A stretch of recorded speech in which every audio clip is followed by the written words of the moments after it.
সফলতা পাওয়ার পরে আপনি আপনার পাশে সবাইকেই পাবেন, কিন্তু সফলতা পাওয়ার আগে ওই টাইমটা যে আপনি কত সাফার করবেন ওই জিনিসটা কিন্তু কেউ দেখতে আসবে না। তাই সফলতা পাওয়ার পরে কোন বাটপার কি বললো না বললো এটা দেখার বিষয় না, কারণ হচ্ছে আপনি সফলতা নিজের চেষ্টাতে আসছেন, ওদের মতো কুট পোলাপানের জন্য না।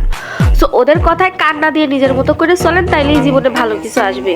আর যদি নিজে ওদের কথা নিয়ে বসে থাকেন তাইলে আর জীবনে আগানো যাবে না, এইটাই বাস্তব। সো চলেন কথা নামের একটা ভাইয়ের ভয়েস শুনে আসি।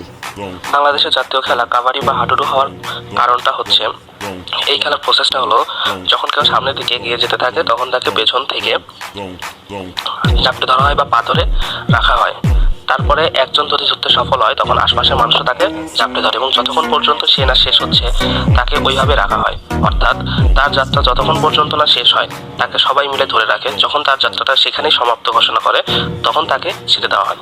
ভয়েস শুনে কি বুঝতে পারলেন? বাঙালির মনে পজিটিভ নেগেটিভ দুইটাই থাকবে, তাই নেগেটিভকে বাদ দিয়ে পজিটিভ নিয়ে আমাদেরকে আগাতে হবে। তাই যারা আমাদেরকে বাজেভাবে দেখতেছে তাদেরকে বাদ দিয়ে যারা আমাদেরকে ভালো চোখে দেখতেছে তাদেরকে আমাদের পাশে রাখতে হবে।